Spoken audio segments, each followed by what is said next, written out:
తెలుగు వారి number 1 choice Telugu matrimony. పార్టీని పట్టించుకోకపోతే పట్టుపోతుందని టీడీపీ అధిష్టానం భావిస్తోందా? కార్యకర్తలకు ప్రాధాన్యత ఇవ్వకపోతే అసలుకే మోసం వస్తుందని గ్రహించిందా? తాజా పరిణామాలు చూస్తే అలాగే ఉన్నాయి. అందుకే వారానికి ఒకరోజు పార్టీ కార్యాలయం చంద్రబాబు లోకేష్లలో ఎవరో ఒకరు అందుబాటులో ఉండనున్నారు. పార్టీపై ప్రత్యేక శ్రద్ధ పెడుతున్నారు. ప్రతి వారం పార్టీ కార్యాలయానికి వస్తా, నేను రాకపోతే లోకేష్ వస్తారు. ఇది టీడీపీ జాతీయ అధ్యక్షుడు ముఖ్యమంత్రి చంద్రబాబు నాయుడు చెప్పిన మాట. కూటమి ప్రభుత్వం ఏర్పడిన నాటి నుంచి పార్టీకి, ప్రభుత్వానికి సమ ప్రాధాన్యత ఇస్తానని చంద్రబాబు చెబుతూ వస్తున్నారు. చెప్పినట్టే చేస్తున్నారు.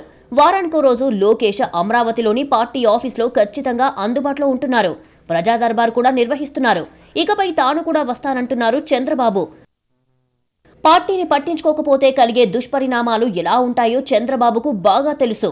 2019లో ఫలితాలు చూశాక మార్పు వచ్చిందని చంద్రబాబు చాలా సందర్భాల్లో చెప్పారు కూడా. అందుకే పొలిటికల్ గవర్నెన్స్ చేస్తున్నట్లు చెబుతున్నారు. అలా అంటున్నప్పటికీ ఎక్కడో పార్టీ క్యాడర్లో ఉన్న అసంతృప్తి చంద్రబాబును ఇబ్బంది పెడుతోంది. దీంతో పార్టీ కార్యాలయానికి వెళ్లడమే కాదు, జిల్లాల పర్యటనలో ప్రభుత్వ కార్యక్రమం అయిపోయిన తర్వాత ఆ ప్రాంతంలో ఉన్న పార్టీ కార్యకర్తలు, నేతలతో మాట్లాడుతున్నారు. ఇప్పుడు వారానికి ఒకరోజు పార్టీ కార్యాలయానికి కేటాయిస్తున్నారు. కార్యకర్తల సంక్షేమమే ప్రధాన ఎజెండా అంటున్నారు. అయినప్పటికీ కార్యకర్తల్లో ఇంకా అసంతృప్తి రగులుతూనే ఉంది. తమపై గత ప్రభుత్వం పెట్టిన కేసుల ఎత్తివేతకు సంబంధించి ఎలాంటి పురోగతి లేదంటున్నారు. తమ చిన్న చిన్న పనులు కూడా కావడం లేదని కార్యకర్తలు అసహనం వ్యక్తం చేస్తున్నారు. ఇది మరింత ఇబ్బంది పెడుతోంది.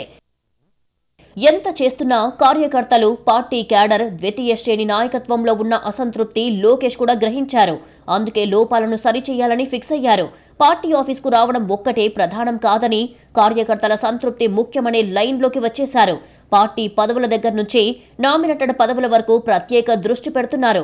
పార్టీని పట్టించుకోకుండా ఉంటే పట్టుపోతుందని చంద్రబాబు, లోకేష్ బలంగా నమ్ముతున్నారు.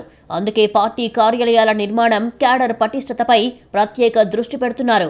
వచ్చే ఎన్నికలకు క్యాడర్ను, కార్యకర్తలను ఇప్పటి నుంచే సమాయత్తం చేసే పనిలో ఉంది టీడీపీ అధిష్టానం.